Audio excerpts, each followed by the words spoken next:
July 2011. A bomb rips through Oslo city centre, killing 8 people.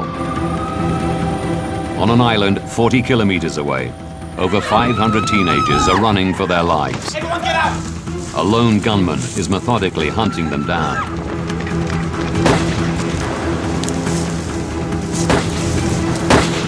In a 3-hour terror spree, 77 people will die. Over 200 will be injured. Just how did one man wreak so much havoc and destruction? And why wasn't he stopped sooner?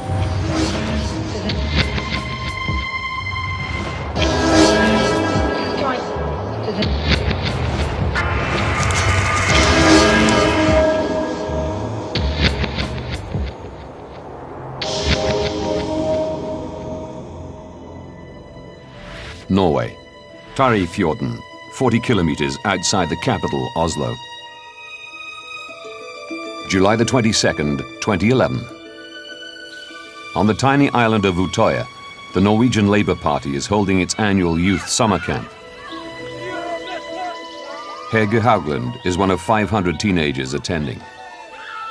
It was paradise, where teenagers could come to discuss, to learn politics, and just find new friends. 4 p.m. I had to go and recharge my phone.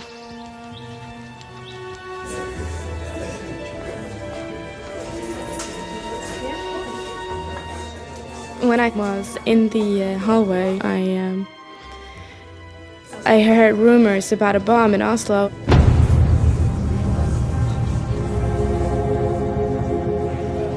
Hege's father is a high-ranking policeman in the capital.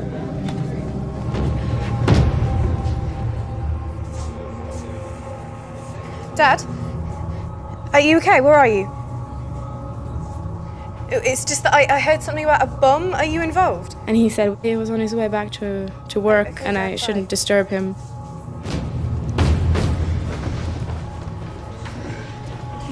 In the main hall is Elisa Mira. I was told about the bomb in Oslo through my friend Ege.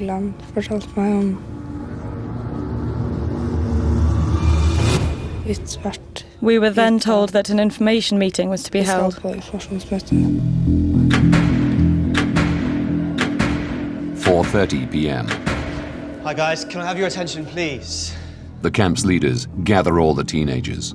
They told us that we had to remain calm and that it was going to be okay and we were safe. We were in an island in the middle of nowhere. Nothing was going to happen to us.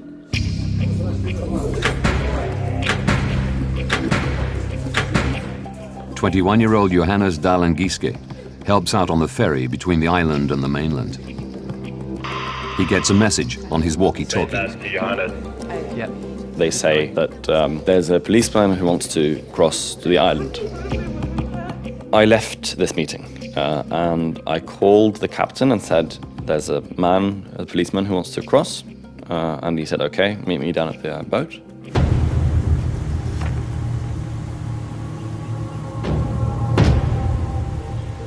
When we came to the other side, we looked at this policeman. He had a very big rifle and he had a handgun on his thigh.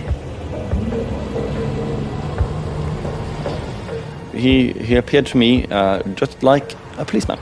I didn't think twice about that.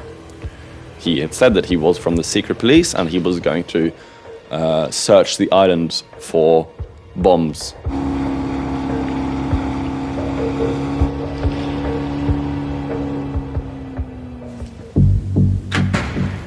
"5:15 p.m.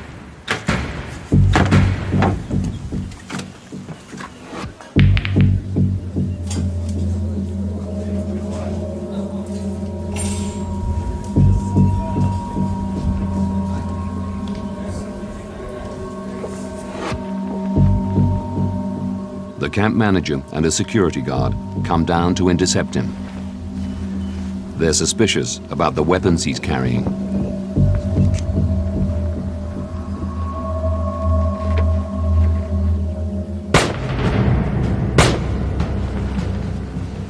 I hear gunshots.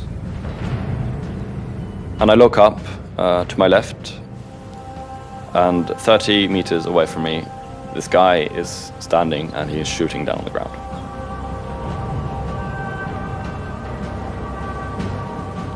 And I didn't really understand what was going on. I thought, okay, so he's testing his weapon. And I thought, this is really, really, really stupid, because we're trying to kind of dampen the panic on the island. We don't want you to start shooting. Alexandra Peltre is with Hege and Elisa in the main hall.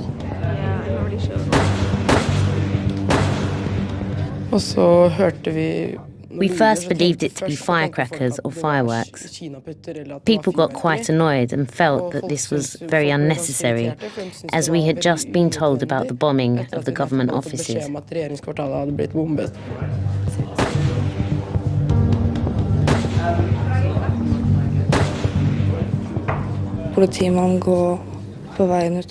I could see a police officer on the road outside by the camping area.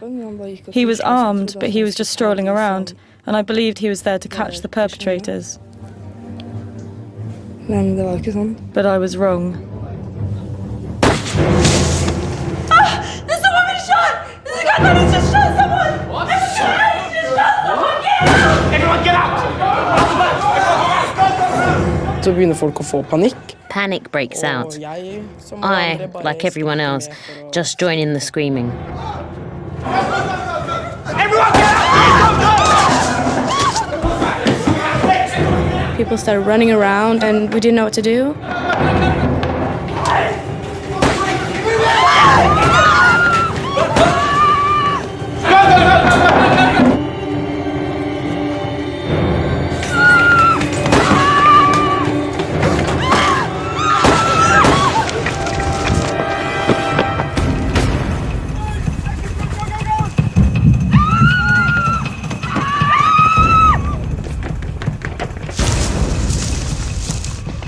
People start running, coming to the boat, one after another.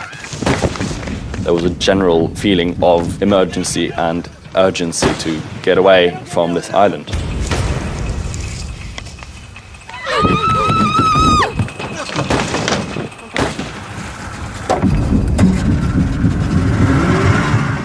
Johannes and 8 others escape.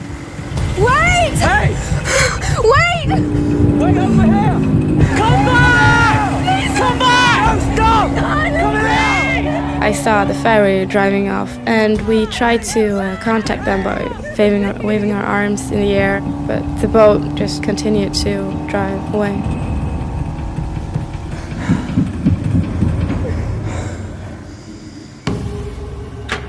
(5:24 p.m.) Over 500 people are now trapped on the island. 600 meters of freezing water separates them from the mainland.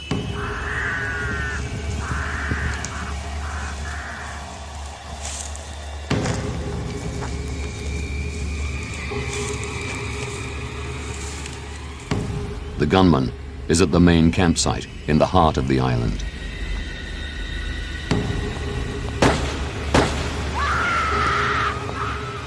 Julie Bremnes is in her tent. She calls her mother.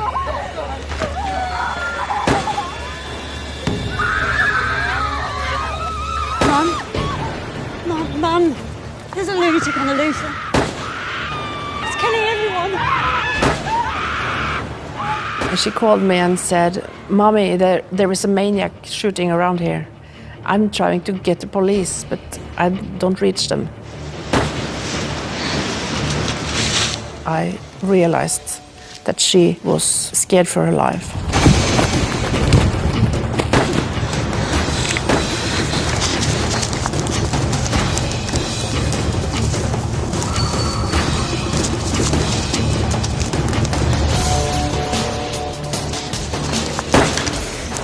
At that moment, I realized that I could lose my daughter.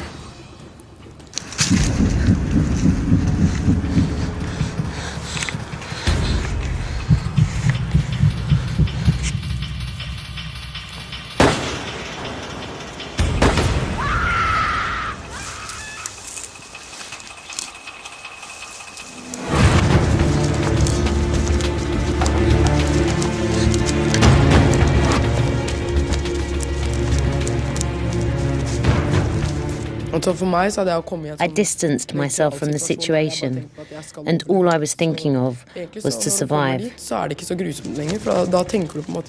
I stayed close to the people I knew, to be safe.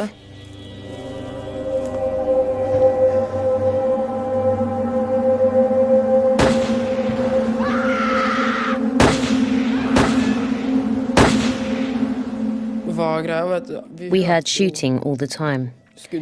When we didn't hear it, we knew there was something wrong.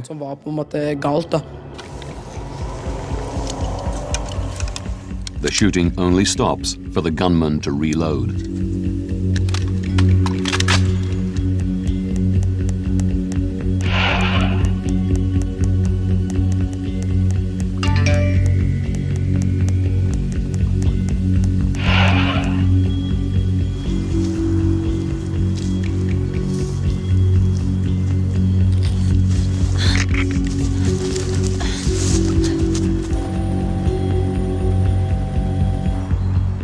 On the North Shore, Hege calls her father.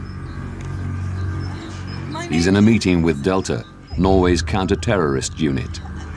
She's put through to the Delta commander. I asked, when are you going to come save us? And he said, maybe an hour, if possible. But that they were on their way. 5:52 p.m.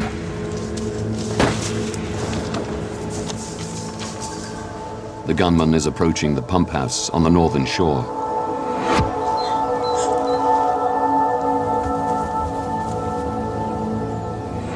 Elisa is on the phone to her mother. They say on TV he's dressed like a policeman. Her mother is worried she may mistake the gunman for a real policeman. If there were two or more, I could come out. But if there was only one, then I was to stay still. I was not to trust anyone.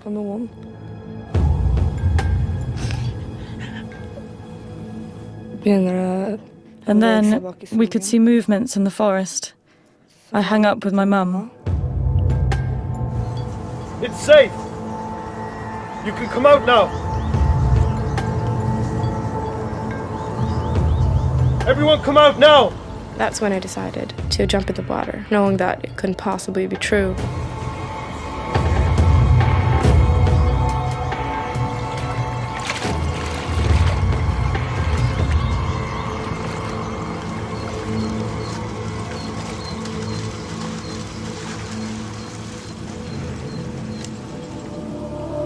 It's safe! It's safe! Everyone come out now!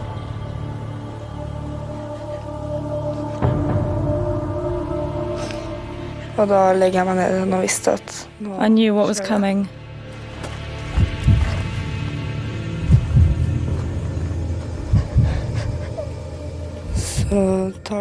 Only a few seconds passed. No! No, please, no! And then there was just a lot of shooting.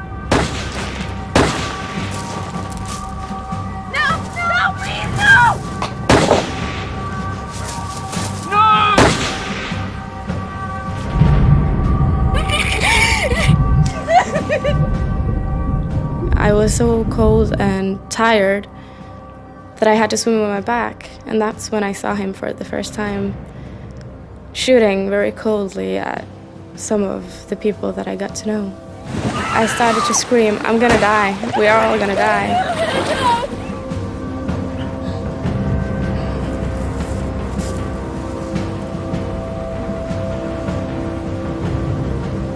I closed my eyes and buried my fingers in my hair.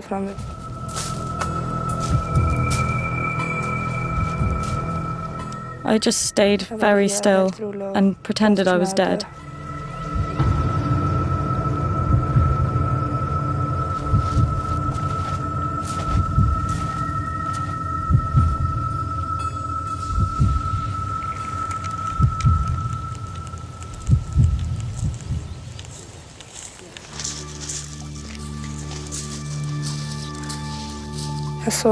I hadn't seen anything before I got up. Then I saw a lot of people who had died.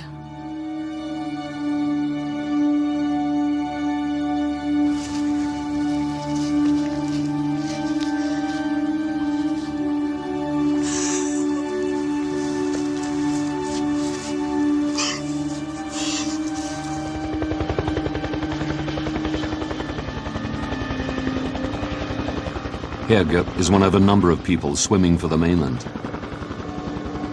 The skipper of a pleasure boat rescues her and others from the freezing water.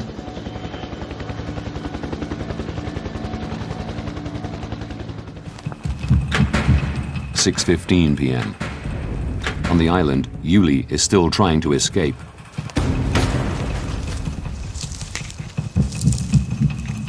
She texts her mother.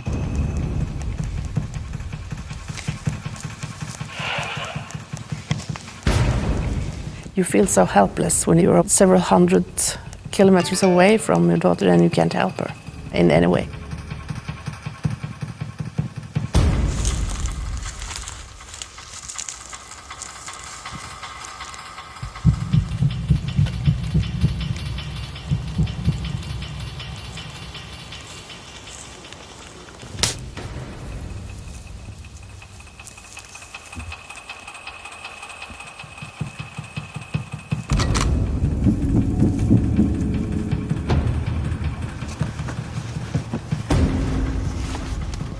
Alexandra and her friends have made their way to the southern tip of the island.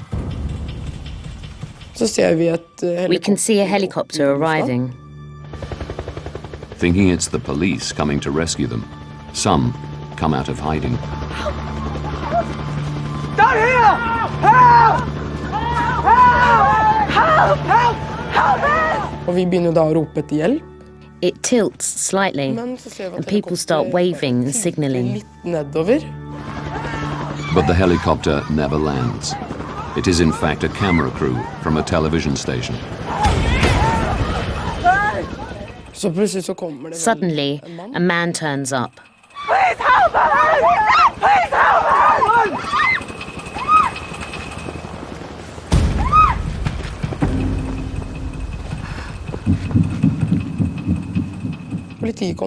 I looked straight into his eyes.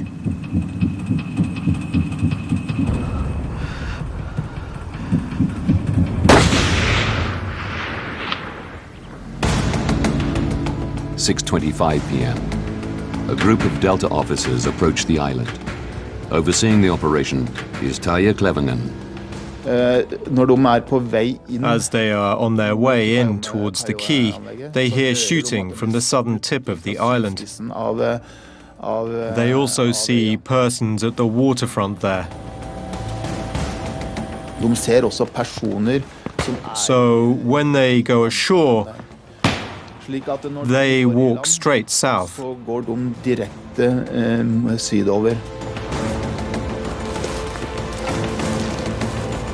Delta spot the gunman.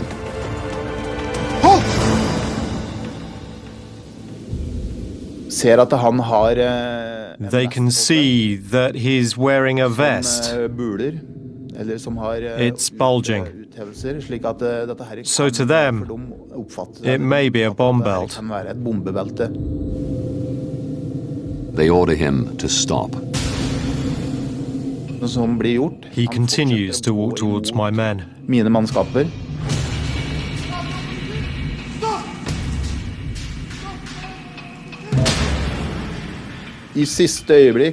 At the last moment, one of the men calls out it's not a bomb belt.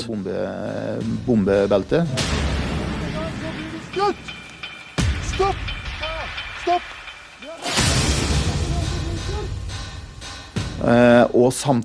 And at the same time, the person follows our orders.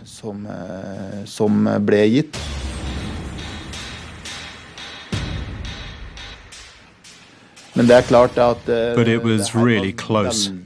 He nearly got killed.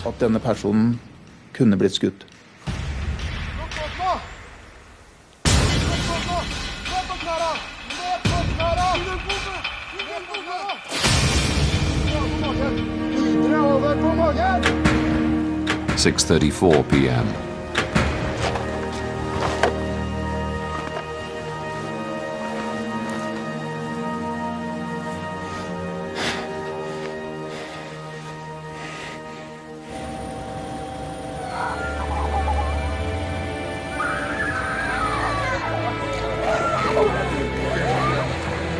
In little more than an hour, the gunman has killed 69 people on the island, most of them teenagers.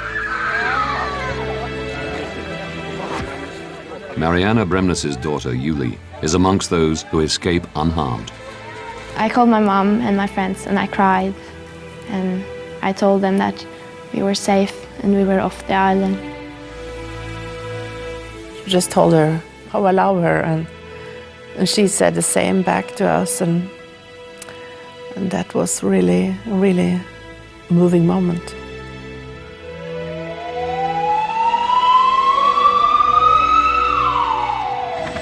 For Alexandra, the nightmare is not over. She's been shot in the thigh and is rushed to a hospital in Oslo, where she undergoes 3 operations. The bullet had gone straight through and out on the other side. The gunman is quickly identified as Anders Breivik, a 32-year-old Norwegian. After his arrest, he confesses to both the Utøya shooting and the bomb in Oslo. In total, he has killed 77 and injured over 200 people. It's the deadliest single attack on Norwegian soil since World War II. It was very difficult to imagine how one person could have done all of this.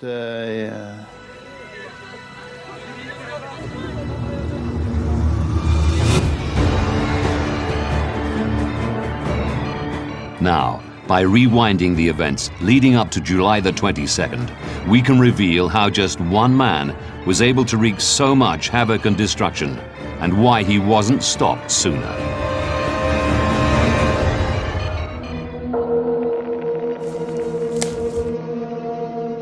Soon after Breivik's arrest, police discovered that just before he started his attacks, he emailed a manifesto called 2083, a European Declaration of Independence, to more than 1,000 right-wing individuals across the world. The document is a chilling account of how he meticulously prepared his attack on Norway's liberal elite. His main target is the ruling Labour Party, which he accuses of allowing Muslim extremists to overrun the country. Leading security analyst Helga Lores has been investigating how Breivik planned his deadly attacks. It seems quite likely that Breivik was inspired by some of the techniques and methods that jihadists and radical groups have been employing in South and Central Asia, especially in Pakistan, Afghanistan and India.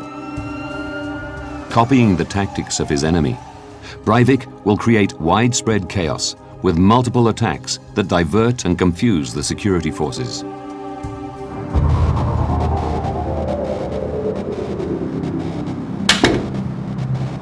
First, he is to bomb the Prime Minister's head office in the center of Oslo. The bomb will devastate government and facilitate stage 2 of his plan. With a security alert at the heart of government, the Labour Youth Group will welcome an armed police officer onto the island of Utøya.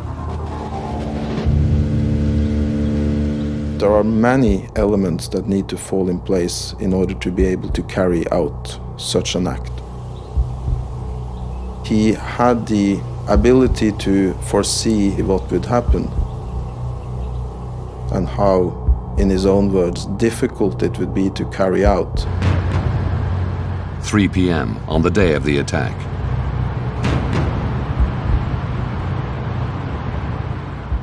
Breivik drives a white van to the government quarter in central Oslo.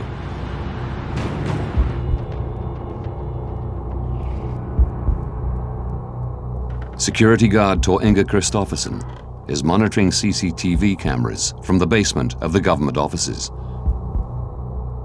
We have to move cars from that area every day. Breivik parks the van right outside the main entrance to the Prime Minister's office and Justice Department. It's not allowed to stand there, so we always try to find the driver and move the car. So I rewind the video recordings, and I saw a guy come out of the car. It looked to me that he was wearing a private security guard uniform. I then start looking after him with the cameras, and I couldn't find him. 2 streets away, Andreas Olsen is on his way home. And I saw what I perceived to be a policeman coming towards me on my right. He had a helmet. I saw a badge on his clothes. Minutes later, he sees the same man driving away in a silver car.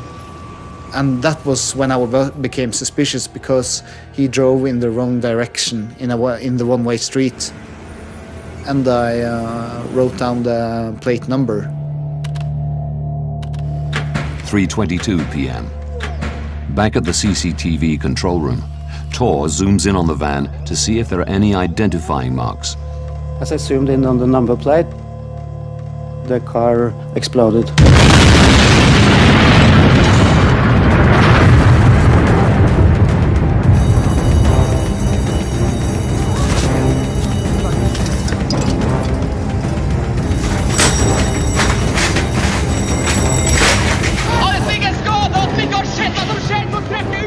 The bomb rips through the government buildings, creating total chaos.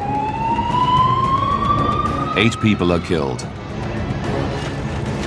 Over 200 are injured.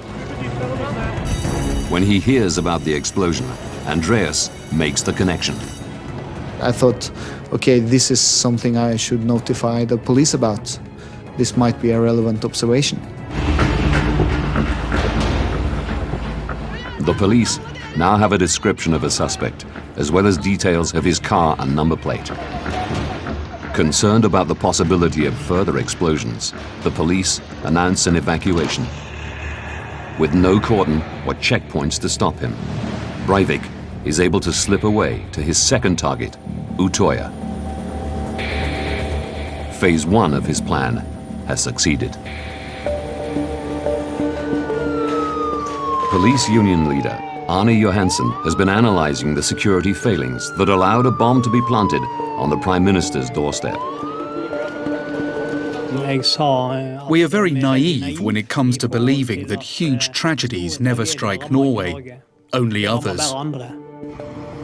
In the West, most government buildings are heavily guarded and inaccessible to the public. No other countries besides Norway would have such low levels of security for their important buildings. We are very proud of being an open society in which everyone can move around freely, where everyone can just go straight into the politicians. In the wake of 9/11, Norway is leaving itself wide open to a terrorist atrocity. In 2006, a security review acknowledges that government buildings in Oslo are particularly vulnerable. A local news report shot at the time proves chillingly prophetic. Sperringene utenfor høyblokka i regjeringskvartalet er ikke direkte avskrekkende. Hvem som helst kan sette fra seg en bil full av sprengstoff foran regjeringsbygget. The government decide to close the main access road to the public. But 5 years after the report, local authorities are still working to close the road to traffic. I think it's a completely absurd situation that we have waited years to get such a very simple political decision for them to close off a street. Johansen believes the delay epitomizes Norway's complacency and lack of urgency when it comes to security issues. I would call it paralysis, political paralysis. Nobody really wants to assume responsibility. On July the 22nd, 2011, the road is still open. Breivik is able to park his truck bomb right outside the Prime Minister's office.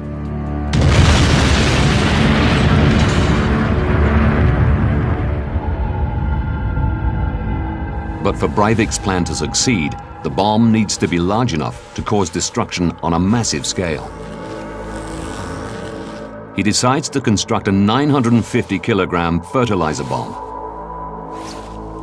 To finance its construction, he produces and sells fake university diplomas over the internet, generating more than $600,000, which he hides in bank accounts around the world.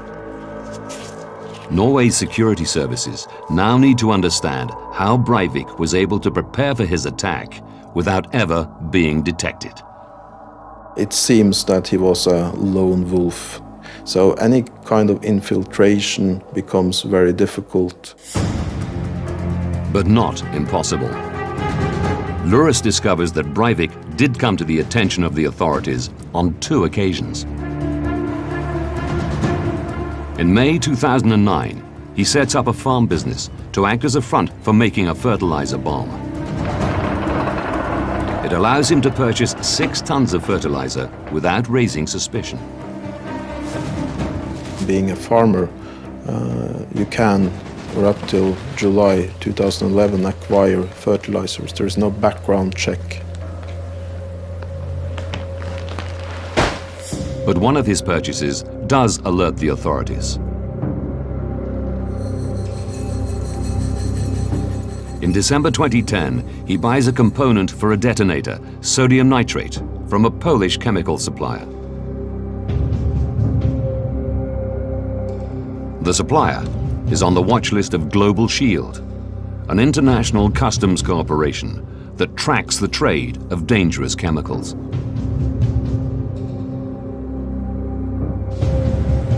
Eight months before the attacks, Global Shield sends a report to Norway's police intelligence, the PST. It includes a list of Norwegians that purchased potentially dangerous chemicals from Poland. They got 41 names from the customs authorities, and Breivik's name was one of those 41. The PST case handler goes on leave shortly after receiving the report.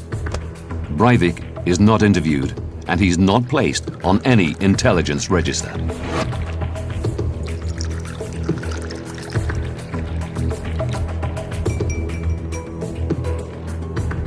Had he been kept on a watch list, that might have given the PST some additional information, so it would be legally and operationally justified to go further in the searches of Breivik.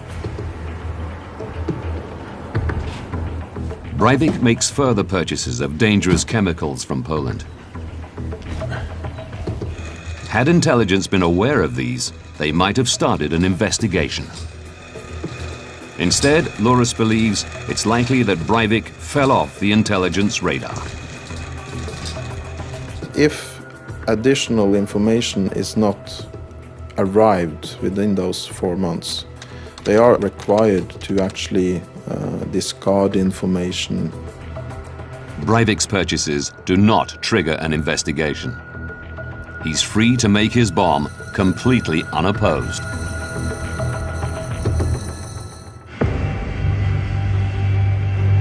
But in July 2010, Norwegian police do arrest 3 men attempting to make peroxide bombs. The men all originate from Central Asia and were trained by Al-Qaeda in Pakistan. Key members of Al-Qaeda has specifically mentioned Norway as one of the targets that they are looking to attack. They fit the terrorist profile security forces are looking out for. Breivik does not.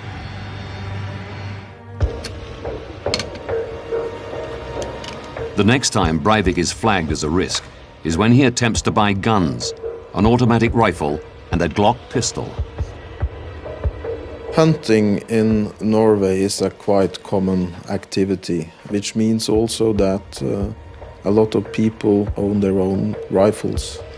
But hunters have little need for a Glock. In order to get a license to buy such a weapon, he needs to practice on a regular basis with a sports club, a pistol club. From November 2010 to January 2011, Breivik attends 15 training sessions at a pistol club in Oslo. He applies for the purchase of a Glock. It was initially actually rejected by the police. They contacted Breivik, asking for additional information. Breivik explains that he's preparing for a competition that has changed its rules to include such caliber guns. The story's confirmed by the pistol club. The last chance to stop Breivik before the attack now slips through the police's fingers.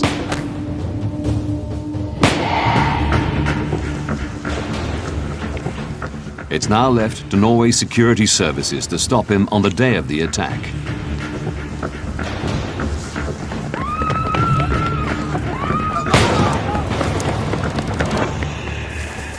With the bomb successfully detonated, everything hinges on their response to the assault on Utøya Island. But an hour after the first victim is shot, the police still haven't arrived. Every minute actually counted. The way he willingly let himself be captured means the police would have been able to stop the killing that very moment that they actually engaged Breivik. The chilling fact is that Breivik could have been arrested earlier had it not been for police transport and communication problems. Once the first shots are fired, calls begin to flood into the police. But there's a problem. In Norway, calls to the emergency number are diverted not to a central switchboard, but to local police stations. In this case, Hønefoss. The centre has 2 incoming lines, and it is therefore possible to answer 2 calls at the same time.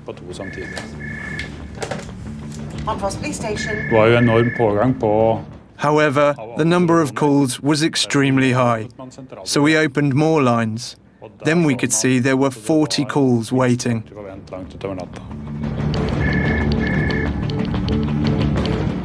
I tried to call the police 3 times, but I didn't reach them. So I felt like a little bit lost because nobody could hear us, and I thought maybe the police didn't get a message. Some calls do get through. And 9 minutes after the first shot is fired, Delta, Norway's elite police force, are alerted. They're in Oslo, helping secure the bomb site. Now it's vital they reach Utøya swiftly and apprehend Breivik. But the island is 40 kilometers away, and Delta have to fight through rush hour traffic and contend with windy country roads. It'll take them over half an hour to get there. All the while, the young people on the island are defenseless. Locals across from the island hear the gunshots and struggle to understand why there is no police response. Håper purken kommer snart, da. Hvorfor er det ikke noen sirener eller noe som helst der? In fact, 2 police officers are at the ferry dock. They're armed and have the authority to tackle any gunman.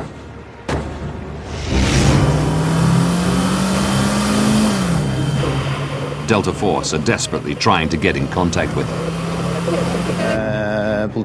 It's extremely important for us to get in touch with the local police district so we can be told a place to turn up. We tried repeatedly, but it wasn't possible. The problem is that Norway's emergency communication system is in the process of being upgraded from analog to digital. In July 2011, Delta are on the new digital system, whilst the local police are on the old analog system. We are transferred to the local line of communication, but it was very poor quality. So it was almost impossible to hear what was going on. With local police and Delta in only sporadic contact, vital information is not communicated. There was a mixed view on whether there were 1 or several perpetrators. from the ferry dock, the officers believe the gunshots come from one gunman. But Delta are in direct contact with teenagers on the island and have additional information. The second in command, he asked me if I had seen the person, if I knew how many there were. The sound of each bullet Breivik fires echoes around the island. The terrified teenagers think they hear more than one perpetrator. I just told him that the rumors that I heard, that there were 4 people shooting and that it was police officers. We had understood the situation was that there would be 3 to 5 perpetrators on the island. As a result, the local police who could have stopped Breivik's rampage are ordered to wait for Delta backup. This failure to correctly estimate the threat level has tragic consequences. Believing they face multiple gunmen, Delta decide to swamp the island with 23 armed officers. With the main ferry still missing, they must rely on the local police boat to get to the island. We have one police boat at Nordre Buskerud Police District. In their eagerness to help, many boarded the boat. The boat has 10 seats, and the number of people on board was too high. After 200 meters, the boat stops. The boat was too low in the water and took in water at the back when they tried to reverse. This caused the engine to stall. As Breivik continues his killing spree, the Delta officers are left stranded in the boat. They have to be rescued by a commandeered civilian vessel. This caused extra delay and people were probably killed as a consequence.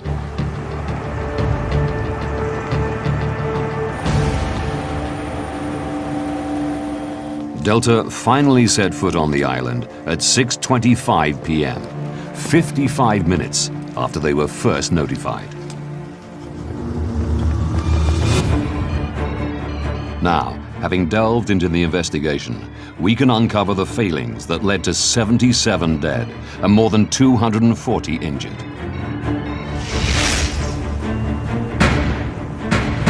Five years before the attacks, Norway's government are warned about potential Al-Qaeda terror attacks on their government buildings. While security services are fixated on catching Islamic extremists, Anders Breivik, a Norwegian national, is masterminding a terrorist attack on the liberal elite. 4 years later, Breivik works alone to construct a fertilizer bomb and assemble a deadly arsenal of weapons.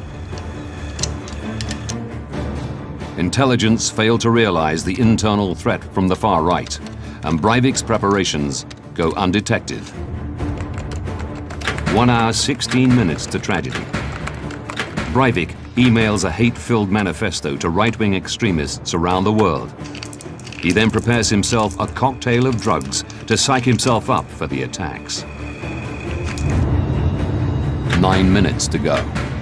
Breivik drives a white van to the heart of the government district. 10 seconds. A security guard zooms in on the van.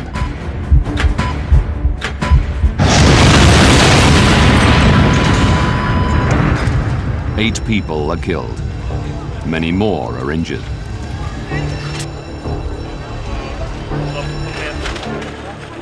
With security forces distracted, Breivik makes his way undetected to Utøya. 5:20 p.m.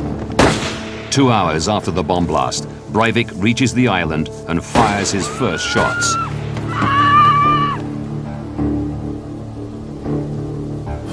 The elite Delta team are contacted within minutes. The island is only 40 kilometers away from Oslo, just 10 minutes by helicopter. But Delta don't own one. They must rely on the police or military to supply them. On July the 22nd, no helicopters are available. They have no option but to take the half-hour drive to Utøya. Communication issues delay Delta yet further. And for over an hour, Breivik is unchallenged by the police. The local police station is overwhelmed by calls from the island. Breivik claims to have called police 10 times to surrender, but only connected twice. When the security forces fail to arrive, he continues his killing spree. Estimates from within the security forces have calculated that the communication and transport issues delayed Delta's arrival by approximately 16 minutes.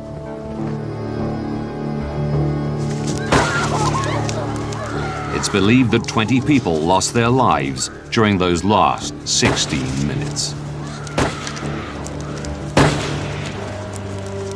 We are insulated in Norway from the harsh realities of the world, and that caused people to sleepwalk into the realities that later struck so hard.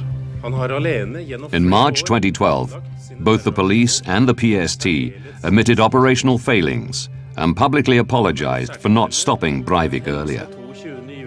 På vegne av PST vil jeg beklage at vi ikke klarte å forhindre terroraksjonen. The Norwegian government have increased investment in their intelligence service and have improved communication and transport for their emergency services. Anders Breivik has been charged with acts of terror and murder. He faces the maximum sentence of 21 years in prison.